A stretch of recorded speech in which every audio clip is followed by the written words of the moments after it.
Hey guys, tonight we'll be pulling back the curtain on one of the most enigmatic and brutal rulers in English history, King Henry VIII. His reign, spanning nearly 4 decades, was known not only for his absolute power but also for brutal executions. History records that he sentenced between 50,000 and 70,000 people to death, a shocking number that accounted for roughly 3% of the nation's population at the time. Although he was Henry VIII, there is a story that even the name Henry VII evoked similar horror. But, while his rule was rife with violence and bloodshed, the story of his final days and his disturbing postmortem reveals a man ravaged by pain and illness. A stark contrast to the imposing figure we often imagine. So, before you get comfortable, take a moment to like the video and subscribe, but only if you genuinely enjoy what I do here. Tell me in the comments, where are you watching from and what time is it there right now? Now, dim the lights, maybe turn on a fan for that soft background hum, and let's ease into tonight's journey together. When the soft morning mist still clung to the ancient ramparts of 16th century England, the long sigh of history stirred at the footsteps of Henry VIII, an emperor both magnificent and achingly alone. Beginning in his childhood, Henry Tudor carried within him the illustrious bloodlines of 2 royal houses. His full name was Henry Tudor, born on the 28th of June in the year 1491 at Westminster Palace. His father was King Henry VII, the founding emperor of the Tudor dynasty, who had ended the brutal Wars of the Roses and established a new royal house. His mother, Queen Elizabeth of York, was the daughter of King Edward IV and Elizabeth Woodville, uniting the Lancastrian and Yorkist branches to heal the realm's civil strife. Henry VIII also had a half-sister, Princess Margaret Tudor, who later became Queen of Scotland, and a sister, Princess Mary Tudor, who married Louis XII of France. From an early age, Henry VIII received a rigorous education. He studied Latin, French, and Italian, absorbing knowledge of history, theology, and military tactics. At 18 years old, Henry was created Duke of York and began co-ruling the kingdom alongside his father. On the 23rd of April in the year 1509, upon the death of King Henry VII, Henry VIII was formally crowned at Westminster Abbey, becoming the second monarch of the Tudor line. He reigned over England for nearly 50 years, from the year 1509 until the year 1563. Throughout his famously ruthless reign, King Henry VIII asserted his authority by executing a very large number of people, an estimated 50,000 to 70,000 lives, representing about 3% of England's population at the time. For him, there was no place for mercy. Whether a close confidant or even his own wife, anyone who broke the law or was accused of treason met immediate capital punishment. He personally ordered the beheadings of 2 of his wives, both Anne Boleyn and Catherine Howard, and did not hesitate to crush any dissenting voices. Historical records meticulously document each indictment, trial, and gruesome sentence, reinforcing the image of a bloodthirsty king willing to sacrifice his subjects' lives to consolidate his power.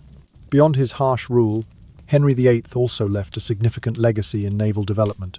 He invested heavily in warship construction, built coastal artillery defences, and established naval bases at Deal, Camber, and Walmer. As a result, the Royal Navy grew stronger, securing the North Sea against pirates and foreign threats. This laid the groundwork for England's emergence as a maritime power in the centuries to follow. In cultural and scientific spheres, King Henry VIII exhibited progressive vision. He invited the celebrated painter Hans Holbein to his court to create royal and official portraits, thereby promoting the Tudor image across Europe. Simultaneously, he chartered medical institutions, encouraged anatomical and pharmaceutical research, and oversaw the founding of major libraries that preserved precious manuscripts on religion and philosophy. Yet, these illustrious achievements could not erase the blemishes on his reign. The break with the Roman Church to legitimize his marital affairs led to the dissolution of numerous monasteries. Thousands of monks and clergy lost their livelihoods, while the royal treasury came to depend heavily on the confiscated assets of the church. This decision caused deep societal division and paved the way for generations of religious conflict. Moreover, Henry VIII's 6 marriages, 2 of which ended in execution, are testament to his volatile and ruthless character. His first marriage to Catherine of Aragon lasted 30 years but produced no male heir. His second to Anne Boleyn intended to secure a son, also ended in her beheading. His third to Jane Seymour produced the future King Edward. His fourth to Anne of Cleves was a brief political alliance swiftly annulled. His fifth to Catherine Howard ended in her execution for adultery, and his sixth to Catherine Parr outlived the king. In his final years, the brutality and demands of court life came full circle to haunt Henry VIII. After a fall from his horse at the tilt yard, he suffered severe injuries, lost much mobility, and endured lasting brain trauma. Coupled with his excessive diet of meat, butter and wine, he became morbidly obese, afflicted by gout, and developed multiple non-healing ulcers. He relied on a wheelchair and a pulley system to be hoisted in and out of bed whenever he needed to move.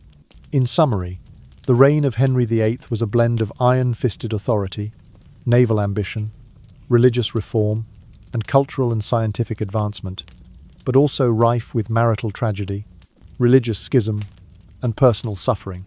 The above content introduces the journey into the final days of Henry VIII, a monarch who once held the lives of tens of thousands in his hands, now forced to confront his own frailty and the weight of his transgressions. As the year 1547 drew near its close, Henry VIII lay utterly spent, confined to his private chambers in Whitehall Palace. So profoundly weakened was he that any thought of recovery seemed fanciful. The corridors outside his room echoed with the soft footfalls of attendants, but within those walls a stillness reigned, a calm born of resignation rather than peace. On many an occasion, Sir Anthony Denny, his most trusted and courageous gentleman of the Privy Chamber, ventured close to the sickbed to speak truth to the wearied monarch. Denny's voice, usually steady, quavered as he gently informed Henry that no earthly remedy remained. He implored the king to devote his final moments to prayer, to ready his soul for the eternal embrace of the Almighty. Night after night, Denny's visits became more urgent, for the king's breathing grew shallower, his pulse feeble beneath linen sheets. Often, as thunder rumbled across the Thames, Denny would pause by the tall, narrow window and recall the storm that once almost delayed the king's birth. Now, irony weighed heavy in the air. The same tempest raged above, mirroring the turmoil in Henry's weakened veins. Yet the king, though too frail to speak openly, squeezed Denny's hand in gratitude each time, offering a silent acknowledgement of the comfort that simple human touch could bring. Under the cloak of darkness, Thomas Cranmer, the Archbishop of Canterbury, made his own perilous journey to Whitehall. News of Henry's condition had reached him only hours before. He hurried from Lambeth Palace, urging his carriage through muddy streets clogged by rain and wind. Every lightning flash illuminated the anxious faces of onlookers, each bolt seeming to strike the resonance of impending doom. When Cranmer at last arrived, slipping into the chamber with measured reverence, he found the king's strength all but vanished. Cranmer knelt beside the bedside, and for a few trembling moments, their eyes met across dwindling life and steadfast faith. The Archbishop opened no heavy tomes of Latin rites. There were no elaborate ceremonies or swelling processions. Instead, he offered a few heartfelt prayers in the tongue that Henry himself had championed when he broke from Rome. His voice was low but unwavering, a litany of hope and forgiveness, inviting the king to entrust his immortal soul to divine mercy. Henry, gathering what remained of his strength, pressed Cranmer's hand, a fleeting yet profound gesture to confirm his trust in Christ's promise of salvation. In that gentle clasp, the monarch conveyed his repentance for past cruelties and his longing for pardon beyond the veil. As the palace clocks chimed nearly 2 in the morning of the 28th of January, the king's frail breath ebbed once and for all. Henry VIII exhaled a final, quivering sigh, surrendering the burdens of body and conscience alike. It was the culmination of a life rife with triumph and tragedy, from a formidable sovereign who had reshaped church and state, to a penitent soul departing in quiet surrender. For all his might and mastery over countless destinies, in that final hour he yielded to a fate none could forestall. No sooner had his spirit taken flight than courtiers and officials moved swiftly to announce the king's passing before Parliament. In the packed House of Lords, the Lord Chancellor stood solemnly at the woolsack. With measured words, he proclaimed the late sovereign's death, invoking a charge to keep the peace and uphold the realm's stability. Though the proclamation was formal and restrained, its undertones spoke volumes. The gravity of the moment demanded decorum, yet many suspected a flurry of private anxieties beneath the calm facade. Whispers rippled through the benches, speculation on succession, murmurs about past grievances, and unspoken trepidation over unsettled alliances. In the days that followed, arrangements for the royal funeral unfolded with both urgency and discretion. Torches were lit along the palace walls to guide the funeral cortege, but pageantry was subdued, perhaps to mask the unease that lingered among the higher echelons. Carpets were rolled out, silver ewers polished, and the black mourning cloths draped across staterooms, their folds absorbing the muted light. Yet there was an unspoken tension in every gesture. The court sought to avoid exposing any further scandal tied to the king's demise, be it disputes over the will, trepidation about potential claimants, or fear of renewed unrest among the populace. Meanwhile, Edward VI, Henry's boy of only 9 summers, was hastily proclaimed the next sovereign. Despite his youth, the new king's ascension was uncontested. The line of Tudor succession held firm. A regal seal, affixed to the proclamation, bore the stark reminder of continuity. The crown passed intact, even as the body of the late monarch rested in state. Yet Edward's slender shoulders would soon bear the weight of a fractured kingdom, one still haunted by the spectre of his father's uncompromising rule. In those hush-filled corridors, amid the glow of candlelight and the shuffle of muted footsteps, the Tudor dynasty turned its page once more. The memory of Henry VIII, his reforms, his ruthlessness, his sorrow would linger like an echo in the marble halls. And as the morning bells tolled for their departed sovereign, all who witnessed his closing chapter understood that a realm built by iron will must now find its path forward beneath a softer sunrise. The preparations for King Henry VIII's funeral were carried out in a subdued hush, as if the very halls of Whitehall wished to grieve in private. Once the late sovereign's passing had been formally announced, Lord Chancellor Thomas Rolfe moved with solemn efficiency. He proclaimed Prince Edward just 9 years of age as the new King Edward VI, and entrusted the role of Lord Protector to Edward Seymour, Duke of Somerset. Thus was executed the final will of Henry VIII. His remains were to be interred in the sacred confines of St. George's Chapel at Windsor Castle, forever beside the tomb of his third wife, Jane Seymour, a solitary reminder of a moment of tenderness in a life otherwise marked by turmoil. In the days that followed, courtiers and clergy conferred in candlelit rooms, trading whispered instructions and furtive glances. Black-draped wagons were readied to bear the monarch's bier from Whitehall to Windsor, their polished wheels reflecting flickers of torchlight. The route was strewn with dark fabrics, and the muffled tread of soldiers in mourning armour marked the solemn procession. Yet beneath the reverent ceremony, an undercurrent of anxiety rippled among those tasked with escorting the royal remains. For the body of a king long feasted upon by time and decay posed unpredictable perils. Indeed, as the cortege wound its way westward, an ominous event spoke to the precariousness of mortality.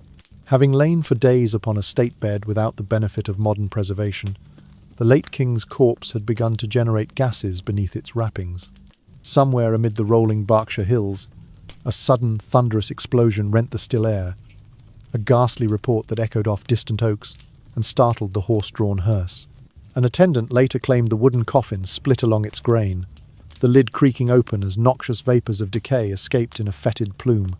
Those nearby recoiled in shock, guarding their noses and eyes against the stench.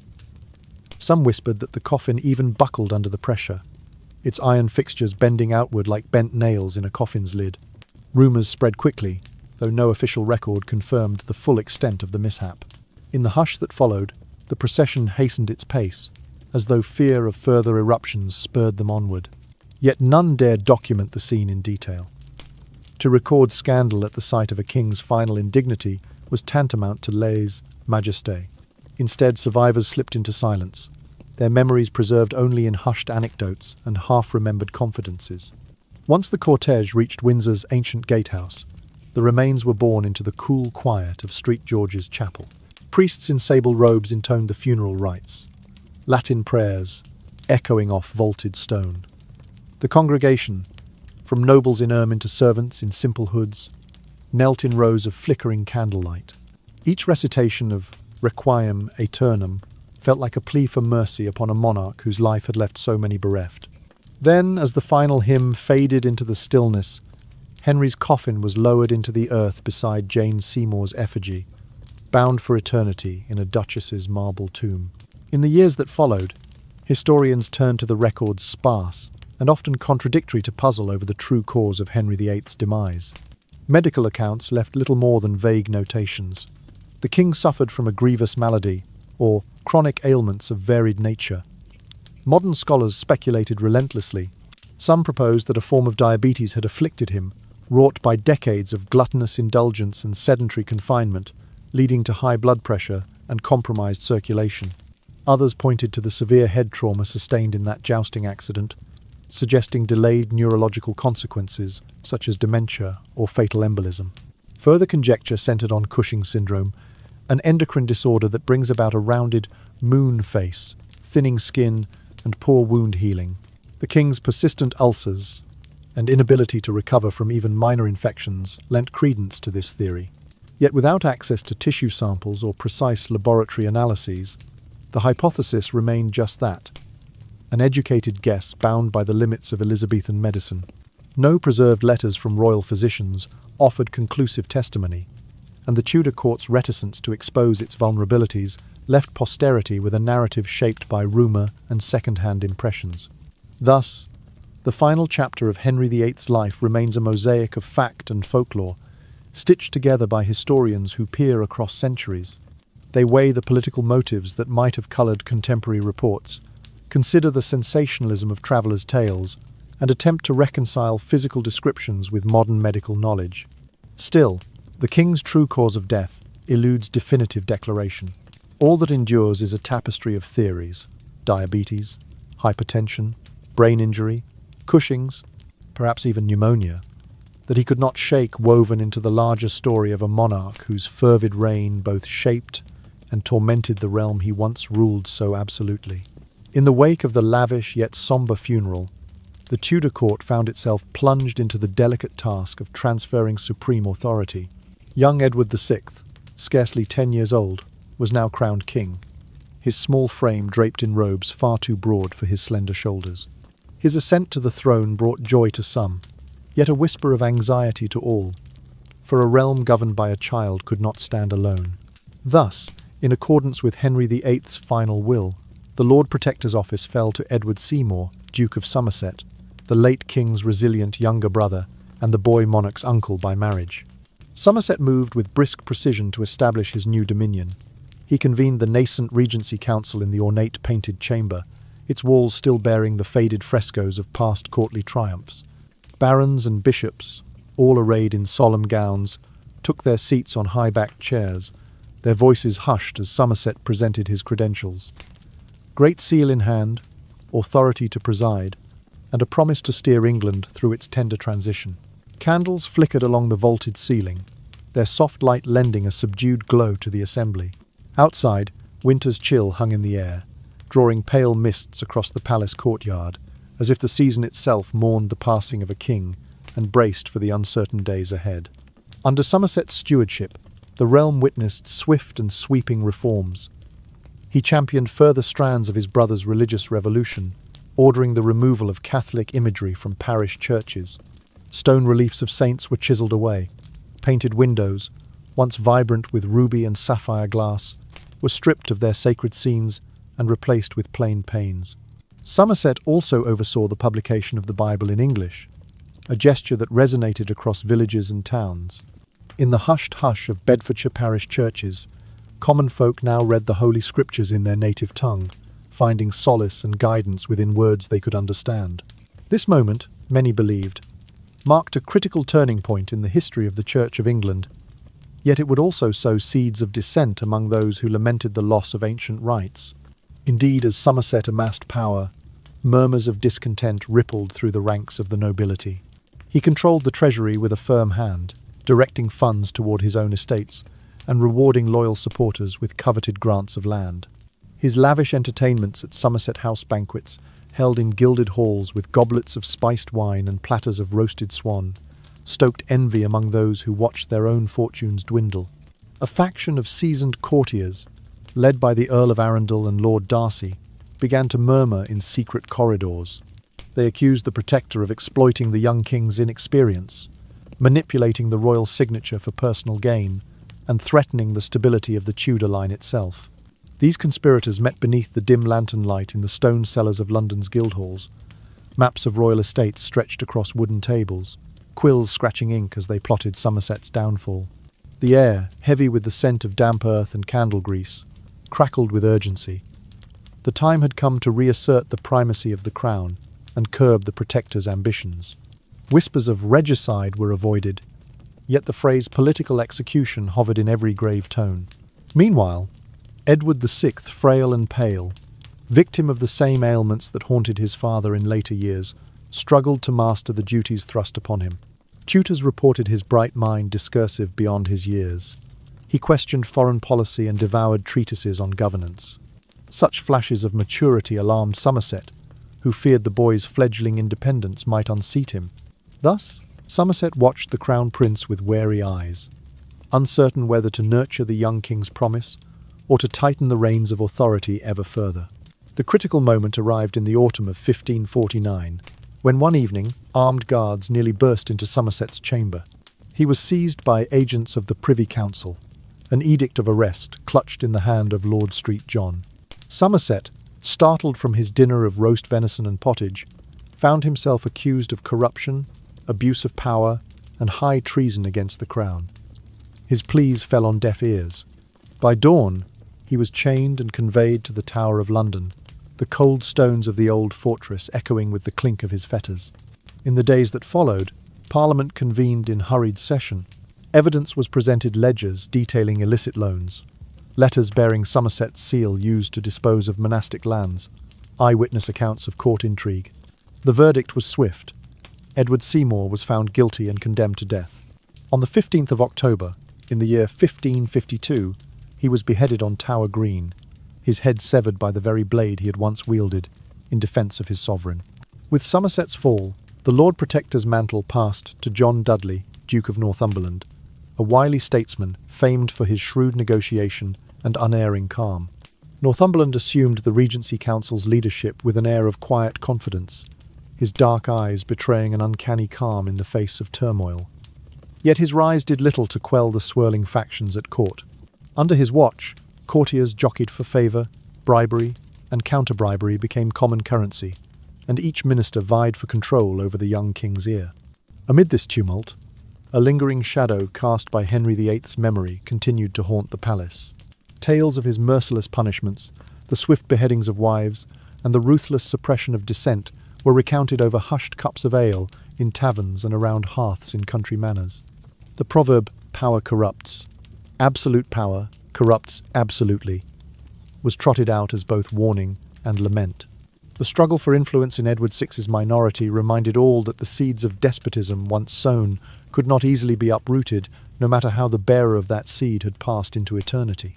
Thus, life at court carried on under a fragile veneer, where every act of governance was tinged by the ghost of a king who had wielded his power like a double-edged sword. In the early years of Edward VI's reign, England underwent transformations the likes of which few living souls had ever witnessed. Legal codes, ecclesiastical structures, and social customs all shifted beneath the pale sky of a realm still reeling from Henry VIII's tempestuous rule. Across rolling countryside and narrow alleys of market towns, scaffolds rose around ancient monasteries whose stone pillars had weathered centuries of devotion. As the winds of Protestant reform swept through the land, the venerable abbeys of Benedictines, Cistercians, and Augustinians were dissolved. Their lands and treasures, once held safe beneath vaulted ceilings and carved choir stalls, were seized by the crown and handed out to the king's favourites noblemen, whose names glinted in court circles like freshly struck gold coins. Villagers watched in hushed confusion as monks and nuns packed the belongings they had tended for generations. In some quiet glades, the faithful gathered to bid farewell, their heads bowed as they witnessed the stripping of stained glass windows, the smashing of statues of saints whose marble features were chipped away by orders from Whitehall. In town squares, the echo of hammers on stone reverberated like a funeral drum, driving home the sense that centuries of tradition were vanishing at a single, irrevocable command. Some souls rejoiced at the promise of new religious freedoms and the accessible vernacular readings of Scripture. Others mourned the loss of familiar rituals, lamenting the empty altars and closed cloisters that once offered solace and structure to daily life. This upheaval in faith was accompanied by economic tremors that shook the peasantry to its core. When the church's vast holdings were parcelled out to the aristocracy and royal courtiers, the balance of wealth tilted sharply. Estates once managed by abbots and priors were now overseen by lay landlords who eyed rents and tithes with keen avarice. Farmhands who had relied on monastic charity for bread and clothing found themselves cast into uncertainty, their once protected livelihoods swept away like so much chaff in autumn wind. Inflation followed swiftly. The price of basic provisions, bread, ale, firewood, soared to heights that left many families teetering on the brink of destitution. By the summer of 1549, pockets of rebellion had ignited in the far reaches of Devon and Cornwall. Known as the Western Rising, this surge of rural unrest saw thousands of armed men gather beneath hastily sewn banners. They bore cries of, "No priests, no abbots," but also, paradoxically, "Restore our cloisters." Their grievances lay as much in the loss of local charity as in the imposition of new taxes to fund the crown's ambitions. Maidens with tear-streaked faces supplicated in market churchyards, pleading for mercy for their fathers and brothers, who faced steel and musket fire when royal troops marched to quell the insurrection. The rebellion was crushed with brutal efficiency. Villages felt the sting of martial law, fields were trampled by cavalry, and stories of summary executions spread like wildfire, reminding all of Henry VIII's merciless verdicts at Tyburn and Tower. Amid these storms of discontent, the court in London strove to restore a fragile calm. John Dudley, Duke of Northumberland, inherited the mantle of Lord Protector after Edward Seymour's fall. He proposed a policy of clemency, reductions in certain levies, protections for smallholders, and the reaffirmation of lawful land tenure for middling yeomen. Down by the Thames, merchants in stately leather caps murmured approval at the promise of steadier markets. In the northern shires, yeoman farmers breathed a sigh of relief at the curtailed tithes. Yet those who had lost everything, disbanded monks, displaced tenants, and widows bereft of church arms, found no solace in decrees from the distant court. They continued to navigate a world forever altered by iconoclasm and greed. Restoring order proved a delicate dance, for the young king himself remained an uncertain fixture. Edward VI's body was frail. Complaints of persistent coughs and night sweats suggested the spectre of pulmonary consumption. At times, courtiers whispered that he bore lingering effects of his father's brain injury, sporadic headaches and moments of disorientation that betrayed his tender age and a nervous system still fragile from inherited ailments. Physicians, summoned in cloaks heavy with the scent of aromatic oils, hovered at the bedside, checking pulses and prescribing potions of questionable efficacy. Some feared he would not survive to adolescence, let alone reach the seat of true power. Yet in his quiet moments, Edward displayed an astuteness beyond his years. In the stillness before dawn, when candle wicks burned low and the hush of sleepers filled the corridors, tutors reported the boy king poring over maps of European territories. He asked pointed questions about alliances with German princes and the price of grain from Poland. These flashes of precocity alarmed Northumberland, for he understood that a sovereign who might one day rule in his own right posed the greatest threat to any regent's authority.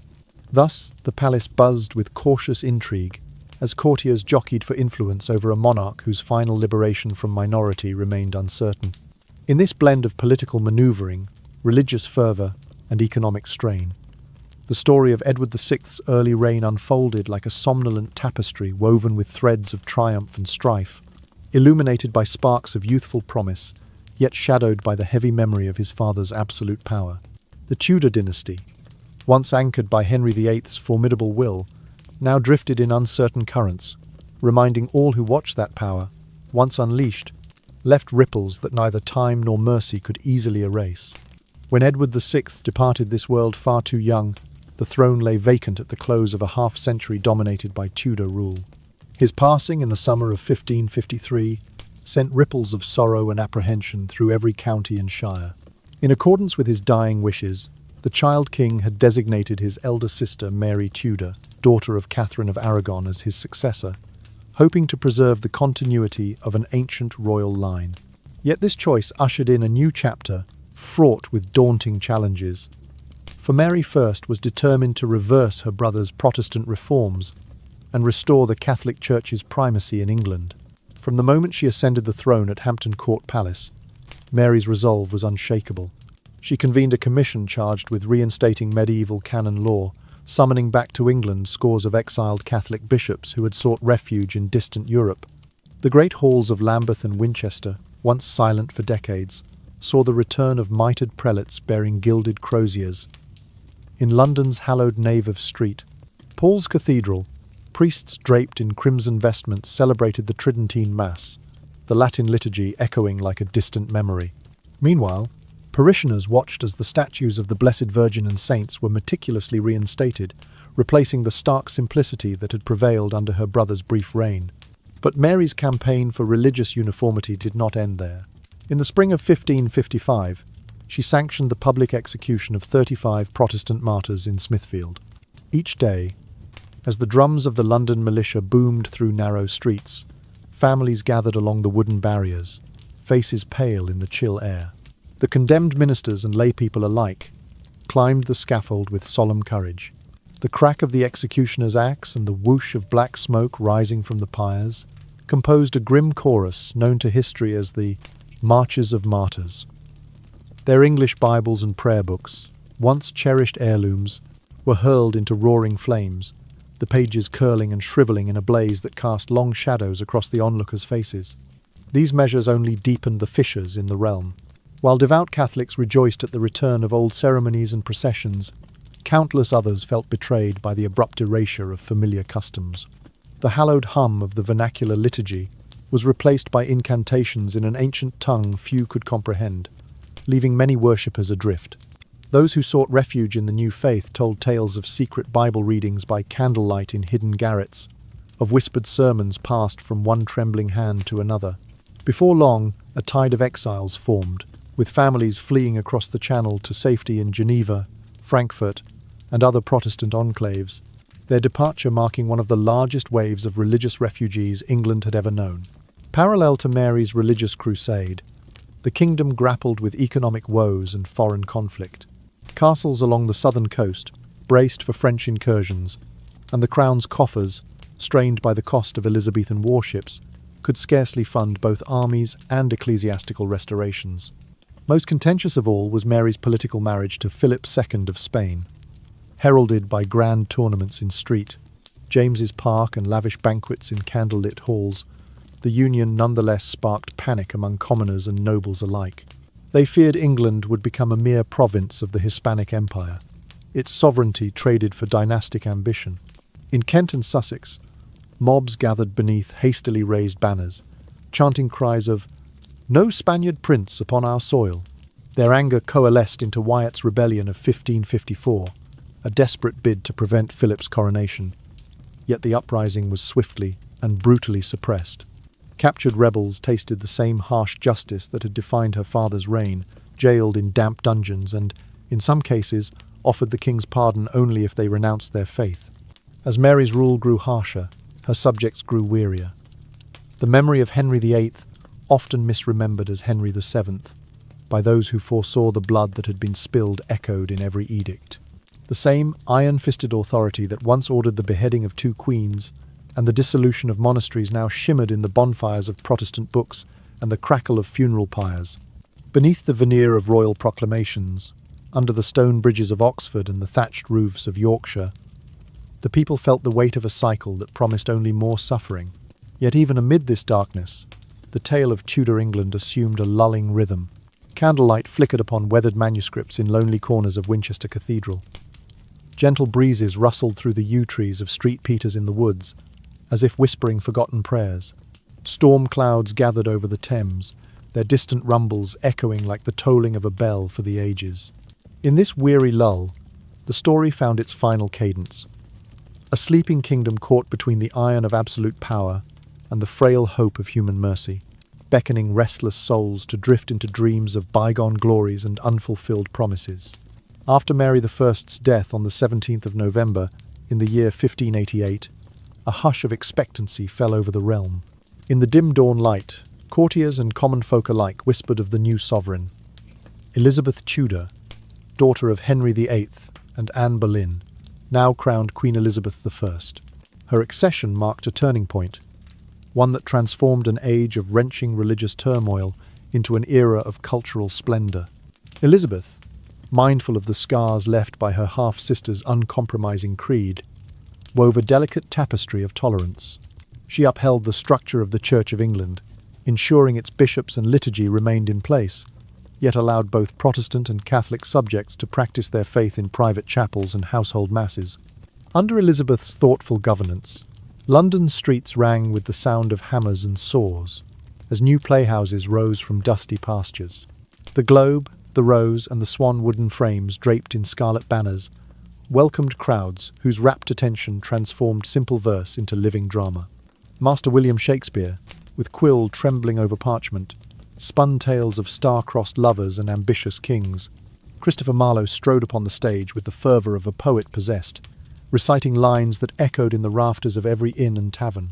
Meanwhile, courtiers in velvet doublets, their ruffs stiff with starch, hosted madrigal evenings in candlelit halls, where the gentle strains of lute and viol drifted like a lullaby through ornate corridors. Beyond the courtly revels, England's ports hummed with renewed vigour. At Plymouth and Bristol, merchant ships laden with wool and timber set sail for the continent, exchanging English cloth for Flemish wool and Spanish gold. In the houses of merchants, ledgers filled with entries in tidy, spidery script, marking profits gained from distant markets. Plymouth's salt-marked quay echoed with the creak of pulleys as chests were offloaded, while seagulls wheeled overhead, their cries mingling with the calls of fishmongers hawking morning catches. It was in this age of maritime ambition that Elizabeth's navy, once a collection of modest pinnaces, swelled into a formidable force. Shipwrights in Deptford and Woolwich laboured over designs for carracks and galleons bristling with pewter cannon, preparing for the great trial that would come with Spain's fabled armada. That trial arrived in the summer of the year 1588. As the armada's vast white sails crested the horizon off Cornwall's rugged cliffs, villages and manor houses along the coast paused in muted dread. Bells tolled in parish towers, musketeers loaded matchlock rifles, fishermen hurried to secure their boats. Yet when the first salvos echoed between English and Spanish fleets, it was not only steel and gunpowder that decided the outcome, but the relentless winds and swirling tides. Fireships set alight under moonlight drove Spanish vessels into disarray, and at Gravelines the English fleet delivered the decisive blow. Victory reverberated through the nation like a triumphant fanfare. The old cathedral bells pealed from York to Canterbury, their joyful clangor a hymn of deliverance. In the wake of that triumph, England turned its eyes across the Atlantic. The chartering of the East India Company in the year 1590 granted merchants a royal monopoly on spice trade with the East Indies. In streets of London, investors quivered with anticipation as they subscribed to joint stock ventures, scribbling signatures beneath promises of boundless profit. At Roanoke Island, the first tentative colony took root, though its fate would remain a whispered mystery in later years. Still, the spirit of exploration animated every tide and trade fair, laying the foundations for an empire that would span continents. Yet Elizabeth's reign was not without inner strife. The spectre of plot and assassination shadowed her every step. The Duke of Norfolk, bound by affinity to the old Catholic cause, conspired in the dark corners of Arundel House to place Mary Stuart, the imprisoned Queen of Scots, and claimant to both the Scottish and French thrones, upon England's throne. Mary, held captive first at Carlisle Castle and later at Fotheringhay, bore her regal trappings with dignity, her pale face framed by veils of mourning. In the cold draught of the great hall at Fotheringhay, she penned her desperate pleas, even as Elizabeth wrestled with the question of kinship and security. The final decision came in the autumn of the year 1587. Mary Stuart would be tried and executed for treason. On the 8th of February in the year 1588, in the shadowed courtyard of Fotheringhay Castle, her head fell, a grim echo of the beheadings ordered by Elizabeth's father. Through wintry mist, the onlookers trembled at the sight, realizing that in defence of her realm, Elizabeth could be as unyielding as any Tudor monarch before her. As decades passed, Elizabeth aged like a well-used volume, turned so often its spine creaked with memory. The silver strands in her auburn hair spoke of the passing years. The quiet lines about her eyes bore witness to countless decisions made in candlelit privy councils. She outlived her courtiers and her confidants. her laughter echoing more seldom in the great halls of Greenwich and Whitehall. When she felt the weight of mortality upon her shoulders, she looked out upon the Thames from the turreted windows of Richmond Palace, recalling the rise and fall of her forebears. With no direct heir to crown after her, she bequeathed the nation not to a child but to the House of Stuart, inviting James VI of Scotland to ascend English throne as James I. Thus ended the Tudor dynasty nearly a century of upheaval, from Henry VIII's iron fist to Elizabeth I's skillful reign. Through coronations and beheadings, through the clang of church bells and the roar of cannon at sea, England's story wove a tapestry both tragic and triumphant. As candlelight flickered on oak-panelled wainscoting and the final Tudor sigh sank into history's hush, the realm stood poised on the threshold of a new age, forever shaped by the glories and ghosts of its Tudor past. Looking back upon the entire Tudor era, one beholds a tapestry woven from threads of triumph and tragedy, each strand glimmering with both light and shadow. From the ironclad reign of Henry VIII, whose absolute power sowed terror across the realm, to the bloody oscillations of religious reform and counter-reform that turned England into a battleground of faith, and thence to Elizabeth I's artful restoration of peace and the transformation of the nation into a maritime empire, each sovereign left an indelible mark. The brutal statutes of Henry, the fevered zealotry of Mary I, and the golden flourish of Elizabeth's age blended into a grand epic, an historical cantata of cruelty and compassion, of upheaval and innovation. In the dawn of Tudor power, the soft green fields of Pembroke saw the birth of Henry Tudor, later crowned Henry VII. His triumph on the battlefield of Bosworth Field in the year 1492 ended the Wars of the Roses and whispered promises of stability. Yet that promise was systemically eroded by his son, Henry VIII, whose appetite for authority consumed every vestige of dissent. Towering in Whitehall's shadow, the king sat amidst cold tapestries and iron-bound chests of monastic gold, issuing edicts that reverberated with the clang of executioners' blades. His 6 marriages, 2 of which met with the fall of heads upon June's mornings, signalled not a love story, but a cautionary tale of relentless ambition. Then came the storm of religious upheaval. The church's stained-glass sanctuaries, once aglow with multicoloured light, were shattered by royal decree. Ledgers from dissolved monasteries, their margins smudged by hurried ink, bore witness to the redistribution of vast ecclesiastical lands. In market squares, itinerant preachers declaimed the new Protestant doctrines in the tongue of the common people, while in hidden chapels, loyal Catholics whispered prayers in Latin, clutching rosary beads beneath heavy cloaks. The realm, caught between piety and power, found itself lurching from one extreme to the other, each swing of the pendulum exacting a toll in lives and livelihoods. Mary Tudor's accession in the autumn of 1553 deepened these wounds. Under her watchful eye, the pyres of Smithfield roared with righteous fire as hundreds of reformers were led to their fate. The Bloody Mary presided over pages of martyrologies, her name etched in both fear and fervent prayer. Yet within the hush of cloistered cells and the clatter of eastern-bound ships seeking refuge, the embers of dissent glowed, nurtured by families forced into exile, their flight across storm-tossed waters, a testament to faith's stubborn resilience. Then Elizabeth ascended, a solitary figure in a tapestry torn by conflict. Her deft strokes brought a harmonious balance. Cathedrals retained their cathedra, yet sermons in English reached the humblest yeoman in Kent and the loftiest lord in Norfolk. In her silver-haired later years, she sailed along the Thames aboard the golden barge, Rainbow, watching leather-bound scholars debate Aristotle's ethics beneath the walls of Cambridge, or listening to minstrels play madrigals in candlelit chambers at court. Her victory against the Spanish Armada in 1588 sent shockwaves through Europe, a proof of naval supremacy that would echo in the wooden hulls of future merchantmen. Amid this grand narrative, the soil of North America felt the first footsteps of English settlers. At Roanoke, they planted a colony beneath Carolina's whispering pines, though their fate would remain a whisper of mystery. Back in London, the East India Company unfurled its merchant sails, seeking pepper and silk, weaving new threads of commerce in the fabric of empire. These ventures, imagined in map-lined chambers with quills poised over charters, bound England's fortunes to distant continents. Yet, power's exercise remained fraught with peril. Norfolk's conspiracies, Mary Stuart's silent prayers in Scottish dungeons, and the clandestine code of silver signet rings all reminded the court that behind every crown lay the murmur of suspicion. Elizabeth's harsh sentence upon her kinswoman echoed the same iron logic that had compelled Henry VIII's own judgments. Even in triumph, a sovereign's heart harboured the knowledge that absolute rule bore the seeds of its own demise. As the Tudor era waned with Elizabeth's passing in the year 1592, the Stuart dawn crept across the horizon. James I, king of both Scots and English, inherited a realm forged by violence and vision. The Tudor legacy, its savage cruelty and splendid renaissance, remained etched in stone tombs and parchment scrolls, in the hushed corridors of Whitehall and the storm-swept decks of the British fleet.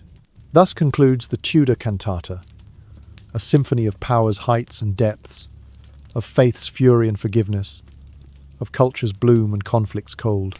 The land that once reverberated with the clang of steel and the echo of church bells now slumbered beneath a starlit canopy, carrying in its dreams the ghosts of monarchs who shaped its destiny. In that quiet, the echoes of history invite the listener to drift softly into slumber, carried on lullabies of long-ago kings and queens, their stories a gentle tide within the ceaseless ocean of time. After the Tudor dynasty drew its final breath, England awoke to a new era under the House of Stuart. In the early spring of the year 1649, Charles Stuart ascended the throne as Charles I, a king unlike his Tudor predecessors. Where Henry VIII wielded power with an iron fist, tempered by political pragmatism, Charles I embraced the doctrine of the divine right of kings. He believed his authority flowed directly from God, a conviction that set him on a collision course with the Commons in Westminster Hall. In those opening years, the corridors of Whitehall teemed with activity. Royal clerks scurried along flagstone passages, bundles of parchment under their arms, delivering Charles's proclamations to eager heralds on the palace steps. He issued writs to levy new subsidies and customs duties on wool, cloth, and wine, confident that as God's anointed, he alone could steer the realm's fortunes. Yet when he summoned Parliament to grant these funds, he encountered fierce resistance. The members, clad in sombre black gowns, objected that unlimited taxation without consent violated ancient liberties. The Speaker's gavel came down hard on arguments, both for and against, echoing off the high-ceilinged chamber as if the very walls protested royal overreach.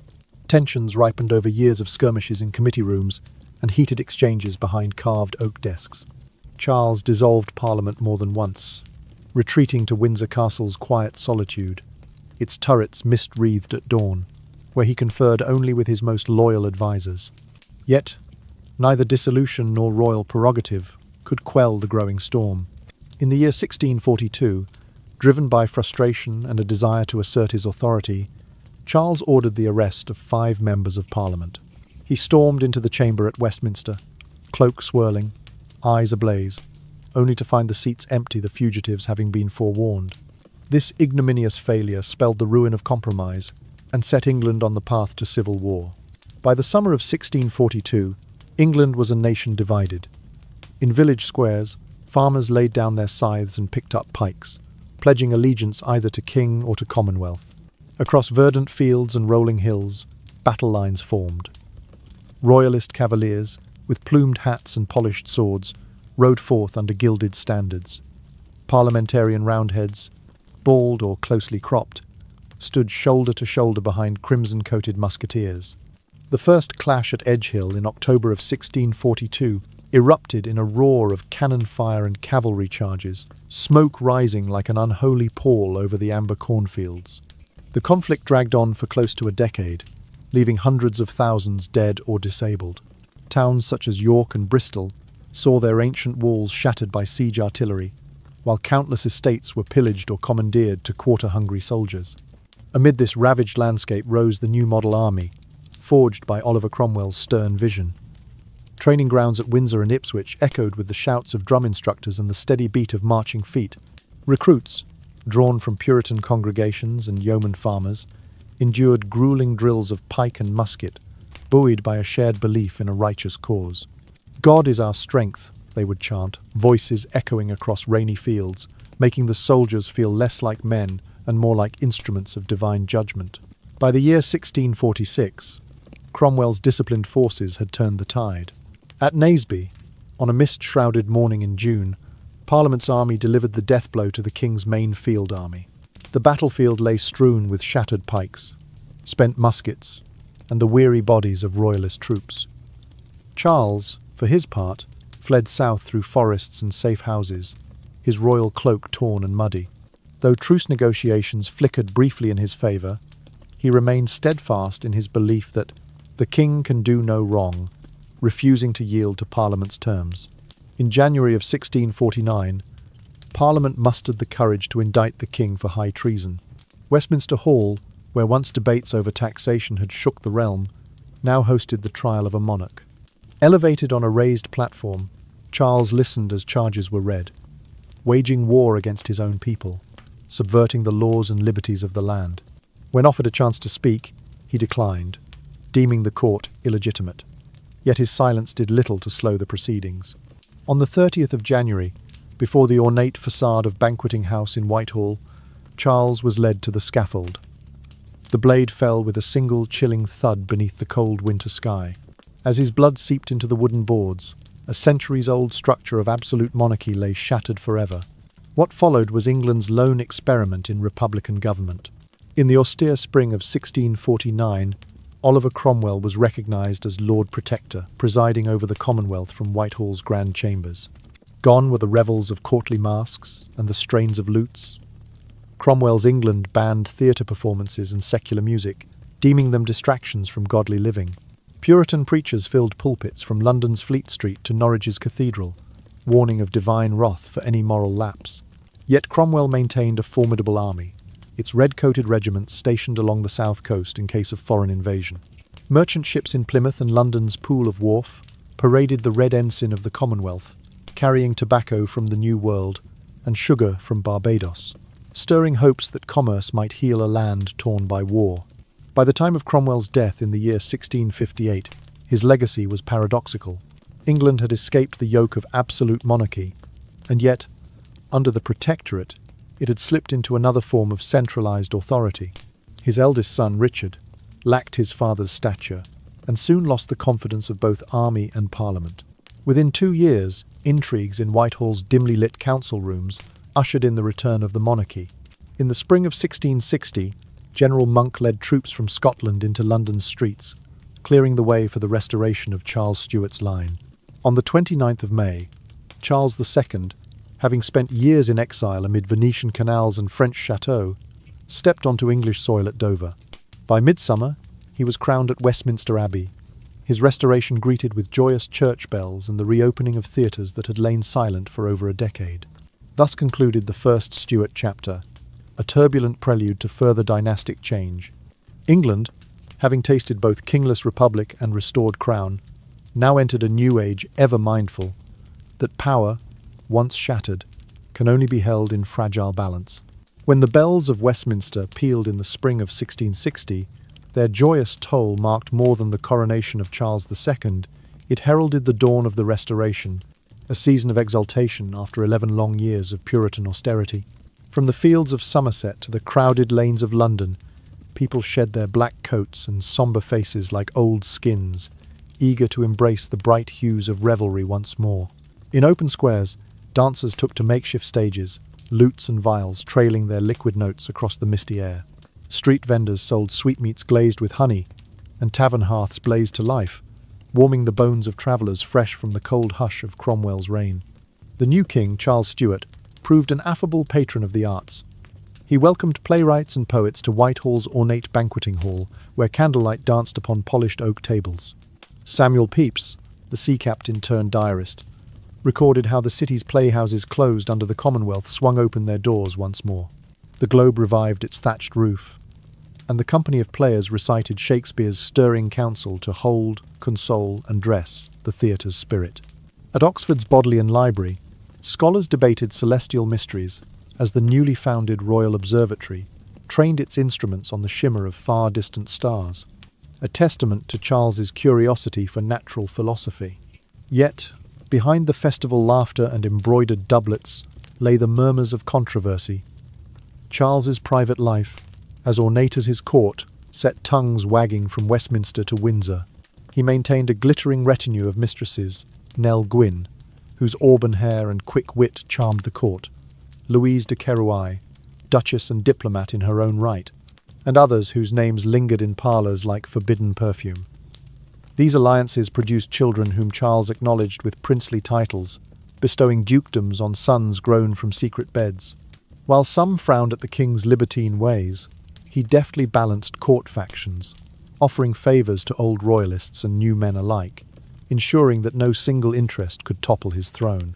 Religious tensions, however, proved more difficult to finesse. Though the Church of England was re-established, the newly enacted Test Acts mandated that all public office holders affirm the supremacy of Anglican worship. In the chill of early mornings, lords in carved pews and justices seated on the bench swore oaths denying any papal authority. This exclusion left Roman Catholics and even some nonconformist Protestants on the fringes of power. Among them was the king's own brother, James, Duke of York, whose open Catholic devotion fueled suspicion and fear. In grand estates across Yorkshire and Kent, local magistrates eyed Catholic neighbours warily, enforcing recusancy fines on those who dared to attend Mass in hidden chapels beneath thatched roofs. When Charles died childless in the autumn of 1685, James succeeded him as James II, his faith no longer a private matter. At Whitehall, tapestries depicting King David in prayer were replaced by crucifixes on polished tables. Catholic envoys paraded through corridors, and royal commissions granted high offices to men in cassocks rather than surplices. Protestants watched in alarm as royal proclamations declared religious toleration for all good Christians, a phrase many understood as favouring Rome's adherents. The breaking point came in the autumn of 1688, when Parliament and a coalition of nobles issued an invitation to William, Prince of Orange, son of the Dutch stadtholder and husband, to James's Protestant daughter, Mary, to intervene. On November the 5th, William's fleet, bearing scarlet and orange banners, slipped past Dunkirk's batteries and sailed into the Thames estuary. With scarcely a shot fired, James's hold on the throne unravelled. His troops deserted in the fog, and the king fled upriver to Rochester, then boarded a small ship bound for exile in France. This so-called glorious revolution ushered in a new constitutional order. In February of 1689, the Convention Parliament assembled in Whitehall's vast chambers, crafting the Bill of Rights. Its articles, struck in gilded ink on parchment, curbed royal prerogative, no taxation without Parliament's consent, no levying of troops in peacetime without legislative approval, no suspension of laws on a monarch's whim. Thus, England's government evolved into a delicate equilibrium of powers. Parliament, with its two houses, guarded the people's voice. The Privy Council and monarch formed the executive, and the law courts, independent beneath the Great Seal, interpreted statutes without royal interference. Across the realm, rural villagers awoke to new oaths pledging allegiance not to an infallible sovereign but to a chartered constitution.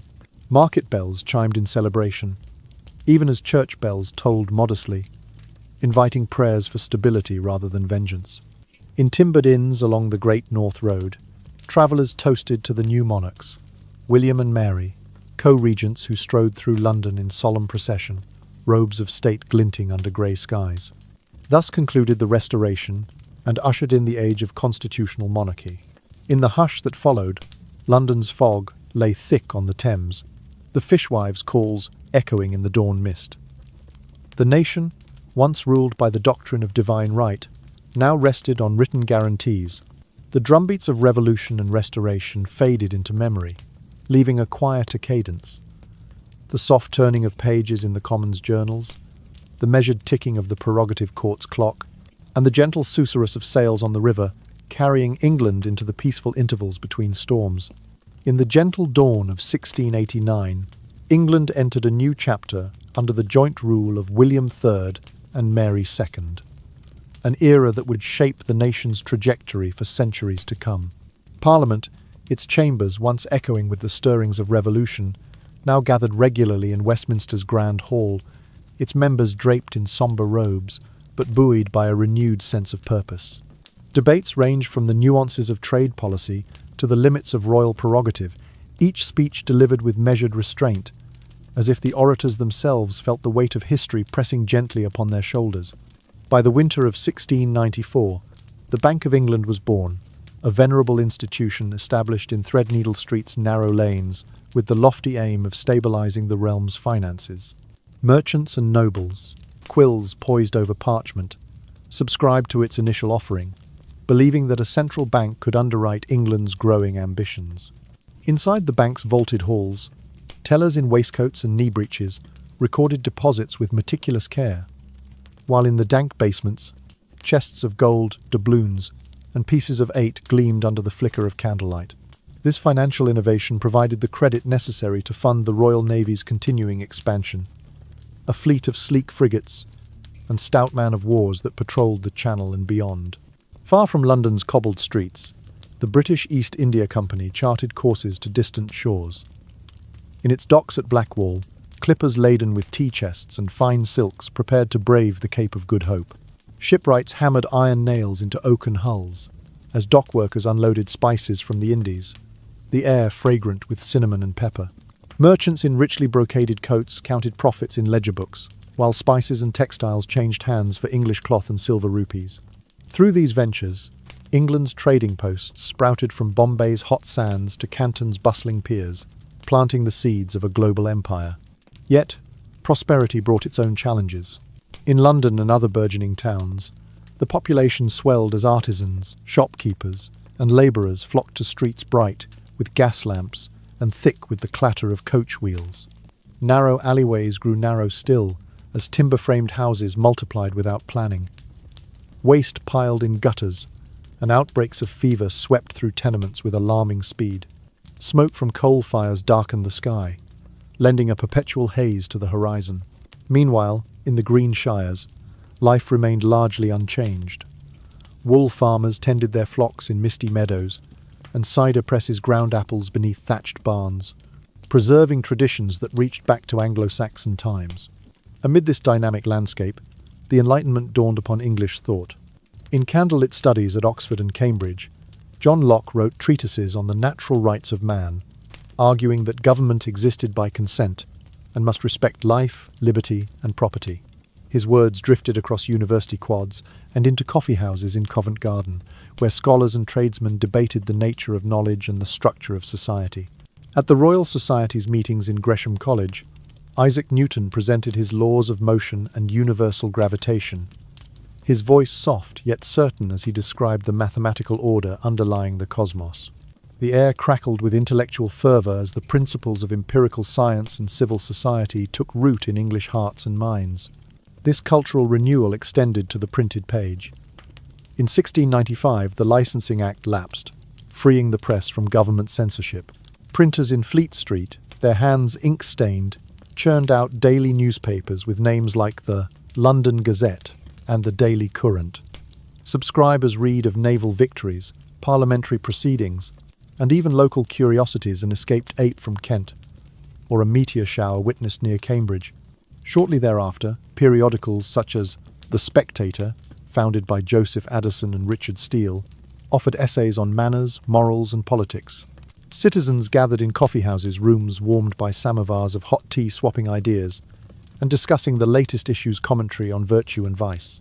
Such exchanges laid the groundwork for public opinion as a force to be reckoned with in governance. Art and architecture flourished in parallel. The Baroque style, with its swirling columns and gilded ornament, found expression in Blenheim Palace, a monument to the Duke of Marlborough's victories in the War of the Spanish Succession. Its sprawling parklands, designed by Capability Brown decades later, would become a pastoral idyll. But even in its earliest form, it signified the grandeur of England's elite. Over in Derbyshire, Chatsworth House rose upon hillside meadows, its Palladian symmetry reflecting the Renaissance ideals of harmony and proportion. Inside its opulent rooms, guests reclined on velvet divans, while musicians performed compositions by Henry Purcell and John Blow, the strains of Baroque music resonating beneath frescoed ceilings. Thus, by the dawn of the 18th century, England stood at the crossroads of tradition and innovation. A constitutional monarchy balanced kingly dignity with the ascendancy of Parliament. A nascent financial system underpinned imperial ventures, that stretched from Calcutta's dusty streets to the shores of North America's Chesapeake Bay. The Enlightenment's glow illuminated new paths in philosophy and science, while the printed word empowered every citizen who cared to read. Paintings and palaces bore witness to taste and power, and in the hum of city streets and the hush of rural lanes, the currents of change wove together. This rich tapestry, woven from threads of reform, rebellion, faith, and reason, set the stage for the Industrial Revolution that would soon transform the land. As rolling mills arose in Lancashire's valleys and steam engines hissed along iron tracks, the foundations laid by William and Mary would bear the weight of a society on the brink of modernity. And in those quiet moments, when the evening breeze rustled across the Thames and lanterns flickered in study windows, the ghosts of a century past lingered, reminders that every great transformation begins with the gentle stirrings of new ideas beneath a slumbering world. At the dawn of the 18th century, England stood on the threshold of yet another dynastic transition. With the passing of Queen Anne in the year 1702, the venerable Stuart line drew its final curtain, her reign concluded without an heir to carry her crown. Across the realm's many estates and manor houses, mourners draped black cloth over portrait frames and tolled the parish bells in solemn procession. In Westminster Abbey's hushed nave, prayers were offered for the late sovereign, and yet behind the veils of ceremony, statesmen prepared for the arrival of a new monarch from distant shores.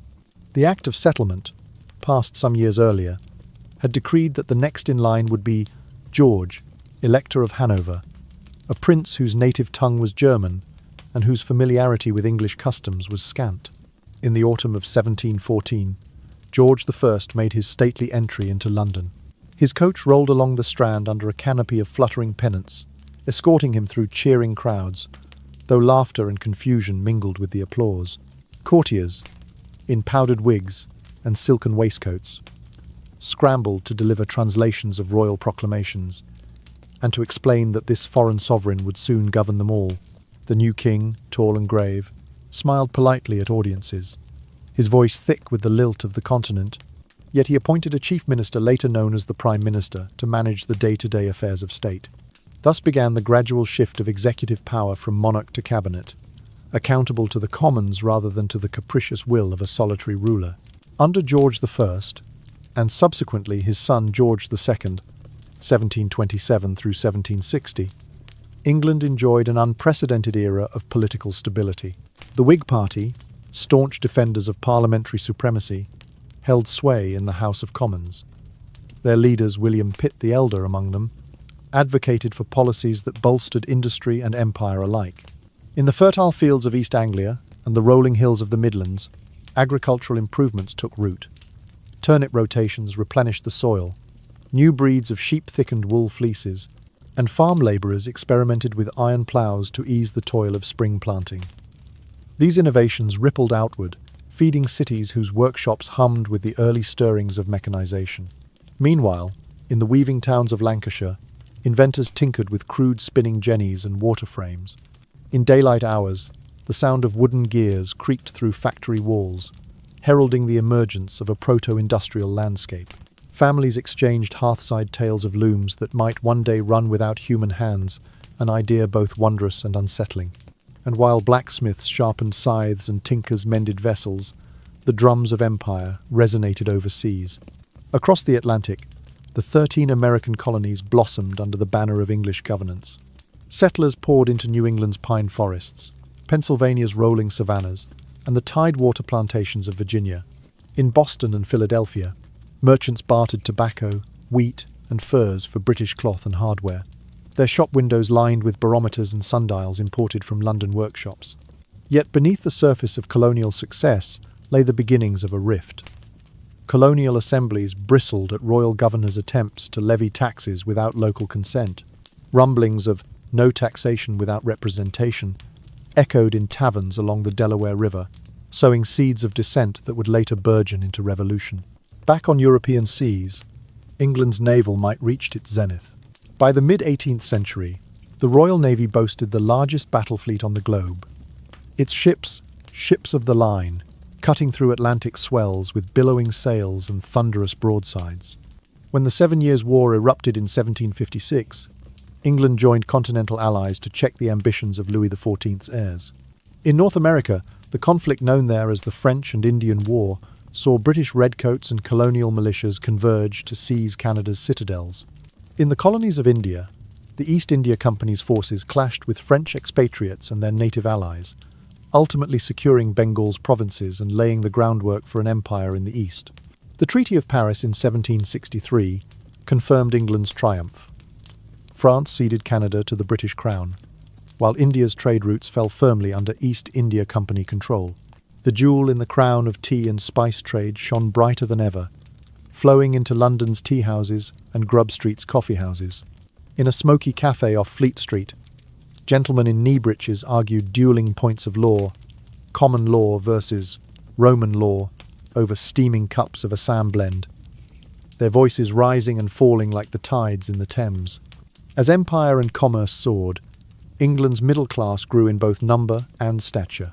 From Bath's elegant pump rooms to Newcastle's coal yards, the merchant class paraded its newfound wealth in powdered wigs and tailored suits.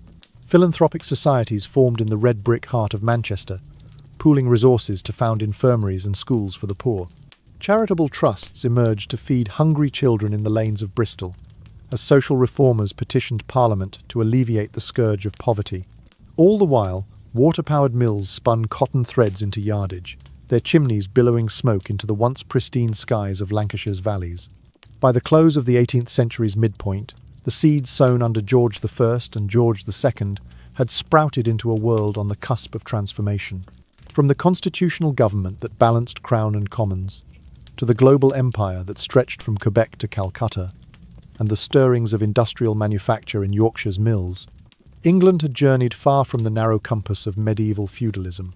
The stage was set for the full blaze of the Industrial Revolution, whose steam-driven engines and iron rails would soon sound a new drumbeat across this green and pleasant land.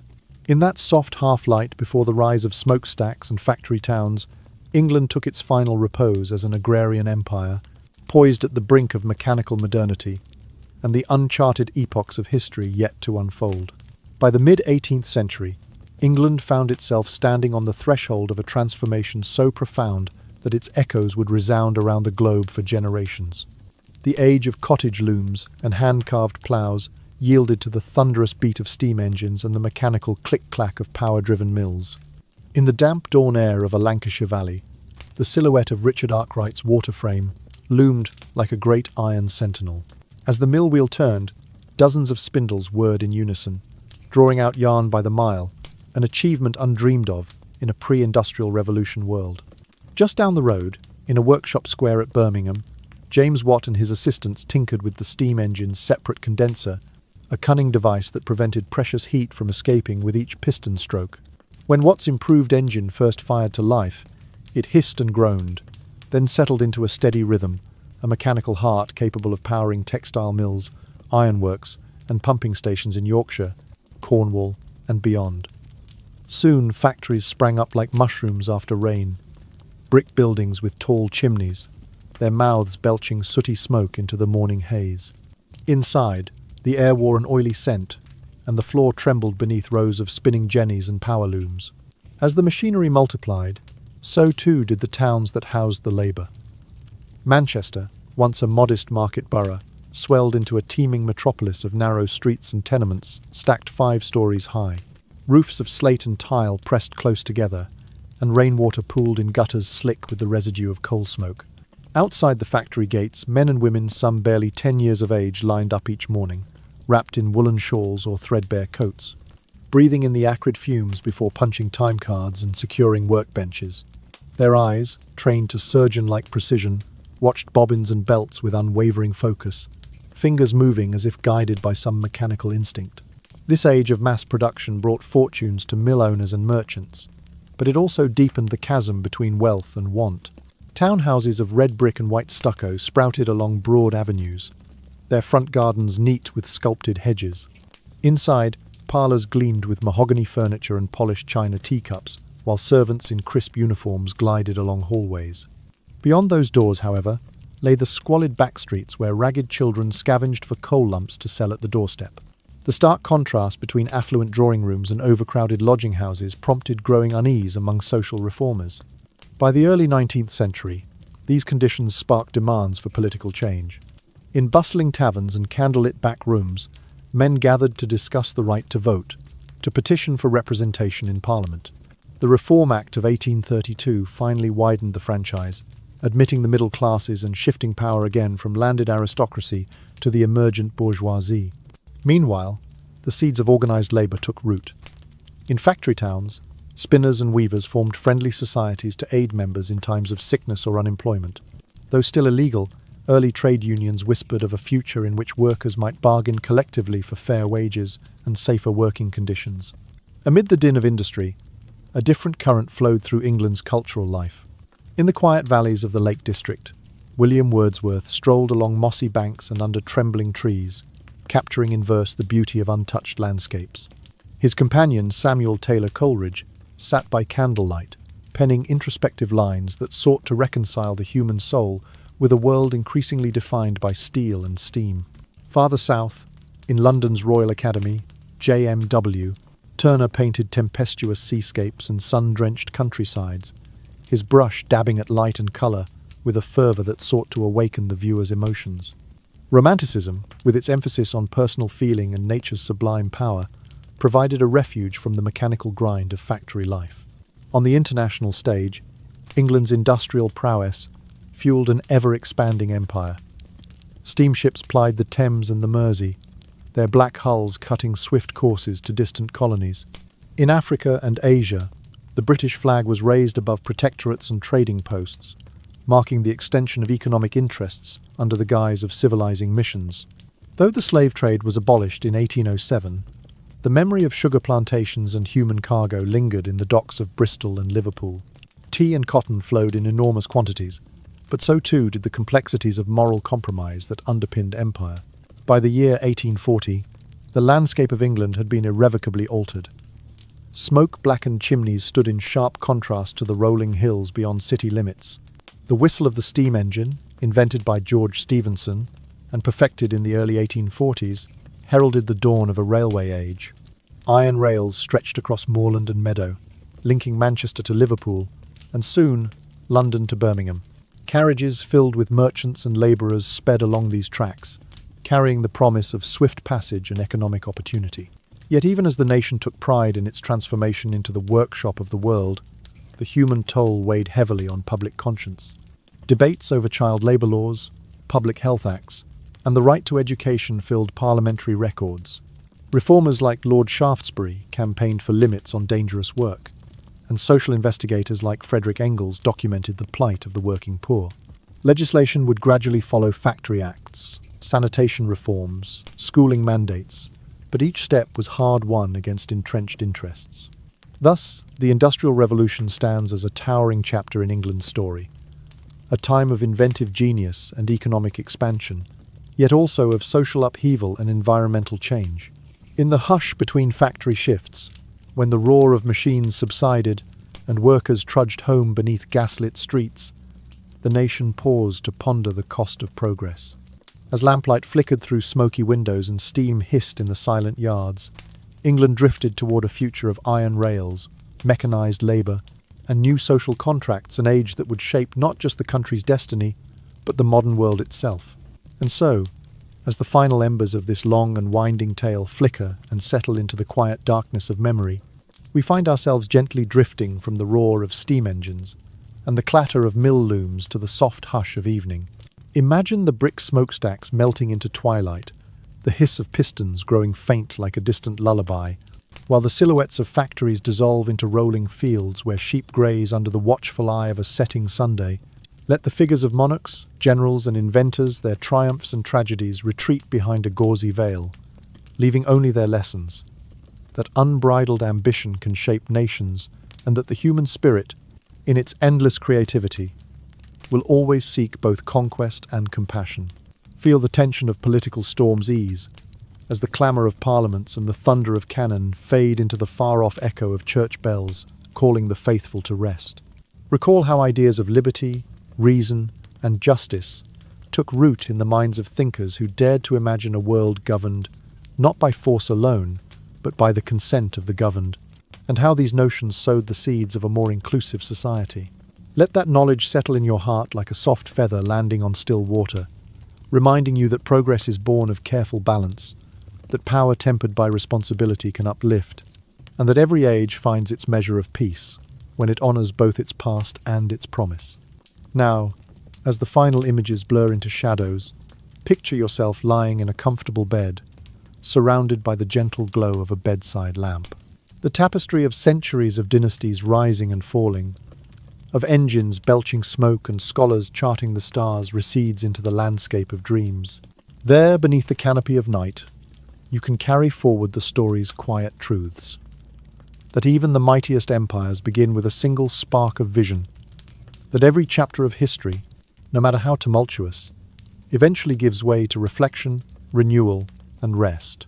And as your breath deepens and the world outside your window softens, know that you are part of this ongoing narrative, a gentle witness to all those who came before and a guardian of the ideals they left behind. May you find comfort in the knowledge that, however grand or small your own journey may be, it too holds significance, a single thread in the vast, unfolding tapestry of human experience. Sleep now, with the echoes of ages tucked safely within you, and let the rhythm of history become your evening's lullaby. We hope you've enjoyed this voyage through time, and invite you to return whenever you long for more tales that stir the mind and soothe the soul. If you haven't already, please subscribe to our channel for the latest and finest stories we have to share. Good night and sweet dreams.